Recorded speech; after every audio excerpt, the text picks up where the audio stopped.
आपकी जेब में 100 रुपए है, मेरी जेब में 10 रुपए है। आप आंकड़े उठा के देखिए, रोजाना गोलियां चलती हैं। नहीं दिला की ना करी थी। नहीं आप घोषणा करके चले गए। एक तरफ हम कहते हैं प्रति व्यक्ति आय हमारी बढ़ रही है, प्रति व्यक्ति आय बढ़ रही है तो 70% से नीचे कैसे चली गई? ये स्पीकर साहब वही बात है कि एक एवरेज निकाल ली जाती है। आपकी जेब में 100 रुपए है, मेरी जेब में 10 रुपए है। 110 की एवरेज निकाल लेंगे तो 55 होने चाहिए। मेरे 55 कहां है? 45 कौन देगा? इसको कौन पूरे करेगा? 70% आबादी हमारी आज बीपीएल में चली गई है। ये बड़ा सोचने का भी बड़ा गंभीर इशू है। हम विकसित भारत की बात करते हैं, विकसित हरियाणा की बात करते हैं। 70% लोग तो फ्री का खाना लेके पेट भरते हैं। हमारे बच्चे रोजगार के लिए डोंकी में जाते हैं, वहां जाके दूसरे देशों में मजदूरी करते हैं, और हम विकसित भारत, विकसित हरियाणा की बात करते हैं। बेरोजगारी में हम नंबर 1 पे चले जाते हैं, महंगाई पे हम नंबर 1 पे चले जाते हैं। तो स्पीकर सर, ऐसे गंभीर इशू आज हरियाणा में आ गए कि हमारा युवा आज नशे की तरफ चला गया, युवा अपराध की तरफ चला गया। आज अपराध कितना बढ़ रहा है?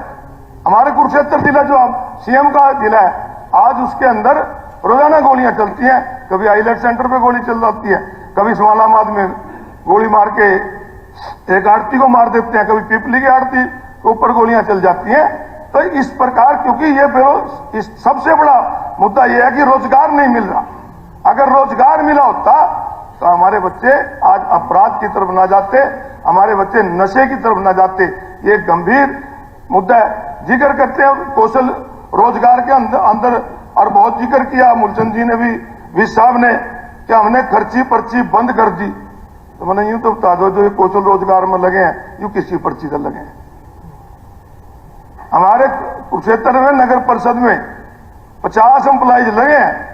ये कहते थे हमारे कि ये कांग्रेस वाले झूठ बोलते हैं, संविधान की उल्लंघना नहीं होती।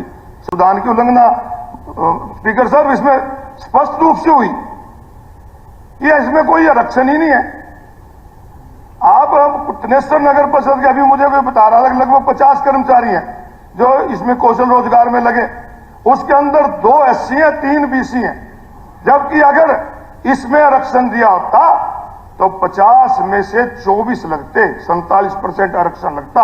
जो खाने का काम SC BC का किया, ये फिर भी बात करते हैं। बड़ा, जब क्रीमी लेयर की जिक्र कर रहे थे हमारे महामहिम जी, तो कह रहे थे, ताड़ियां पीट रहे थे कि 6 से 8 कर दी। यूं तो बता दो, 8 से 6 की न करी थी। 10 साल तक 8 से 6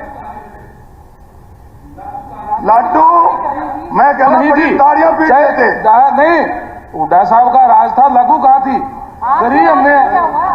8 से 6 नहीं दिला, 6 की न करी थी। नहीं, आप घोषणा करके चले गए। आप केवल घोषणा करके चले गए, वो लागू नहीं थी। आप आंकड़े उठा के देखिए।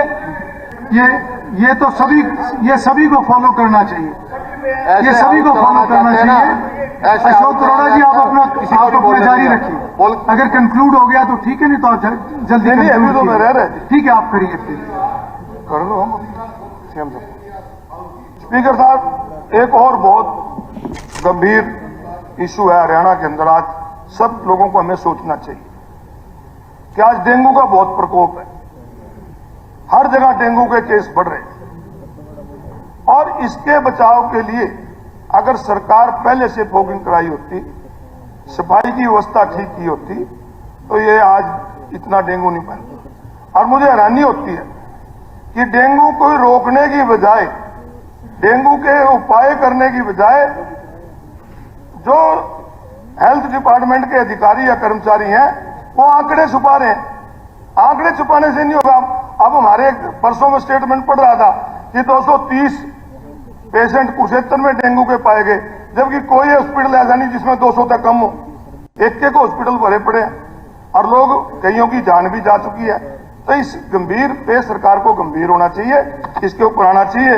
और एक और स्पीकर सर, एजुकेशन के ऊपर अभी मैं पढ़ रहा था कि 53% जो प्राइमरी के बच्चे हैं वो प्राइवेट स्कूलों में जा रहे हैं, 70% बीपीएल में आ रहे हैं, और 53% बच्चे सरकारी स्कूलों को छोड़ रहे हैं। तो इसका मतलब है सरकारी स्कूलों की व्यवस्था ठीक नहीं है, सरकारी स्कूलों में मास्टरों की कमी है और सरकार, मुझे लगता है, सरकारी स्कूलों को बंद करने की बजाय प्राइवेट को बढ़ावा दे रही है, जो कि एक बहुत गंभीर है। अगर सरकारी स्कूल बंद हो जाएंगे तो जो प्राइवेट स्कूलों की मनमानी है स्पीकर साहब और बहुत बढ़ेगी। इस पे सोचना जरूरी है।